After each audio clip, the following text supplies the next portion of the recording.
Hello friends, কেমন আছো সবাই? আশা করি সবাই খুবই ভালো আছো আর আমিও খুব ভালো আছি। দেখো, চলে এসেছি একটি নতুন ব্লগ নিয়ে। তো পুজো উপলক্ষে আজকে একটু পার্লারে চলে এসেছি। তো আমার হেয়ারের অবস্থা খুবই খারাপ, তার সাথে সাথে আমার বোনেরও। তো দুজনেই আজকে স্পা করানোর জন্য এসেছি। তো স্পাটা না করালেই চলছিল না। এমনি পুজোর সময় ভেবেছিলাম যে করাবো, অনেকদিন আগে করিয়েছি, এর মধ্যে আর করানো হয়নি। তো মাঝে মধ্যে ভাবি স্ট্রেটনিং করাবো চুলটা, কিন্তু তারপরে ভাবি না, মেনটেন করতে হয়তো পারবো না।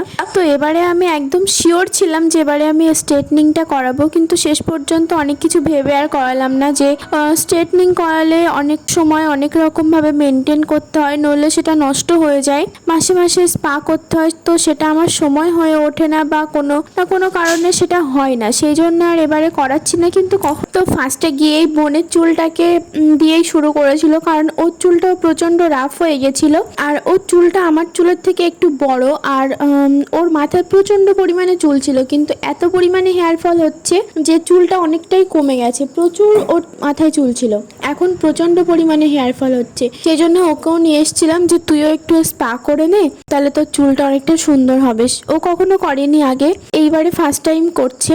তো ওরটা কিছুটা কমপ্লিট করে তারপরে আমারটায় হাত দিয়েছিল। আর এখানে দেখো, মা এত টাইম লাগছে যে বসতে বসতে বোর হয়ে গেল। মার খিদেও পেয়ে গেছে, তো অনেকক্ষণ টাইম লেগেছিল, কারণ দুজনকে একসাথে করাতে হচ্ছে। তো আর স্পাতে এমনি প্রচুর সময় লাগে। তো তার মধ্যেও দিদির আরও অনেক কাস্টমার আসছিল, তাদেরকেও ছেড়ে দিচ্ছিল। সেই জন্য আমাদের আরও বেশি টাইম লেগে গেছে। তো আমাদের আসতে ওখান থেকে বেরোতে বেরোতে প্রায় রাত 9টা বেজে গেছিলো। তো প্রচুর দেরি হয়ে গেছিলো।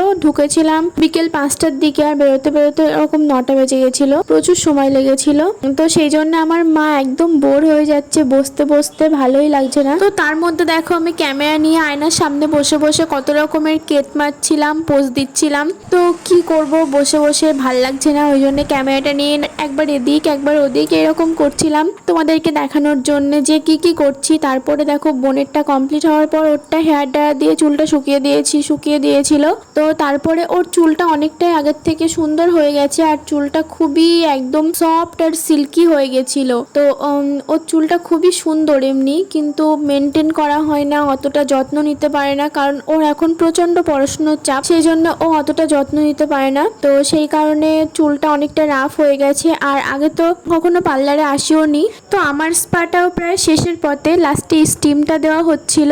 তো এখানে দেখো আমাকে কেমন দেখতে লাগছে বলো তো, একদম অদ্ভুত দেখতে লাগছে। তো ভিডিওটা ভালো লাগলে একটা লাইক করতে ভুলো না প্লিজ, একটা কমেন্ট করে জানিও ভিডিওটা তোমাদের কেমন লাগলো।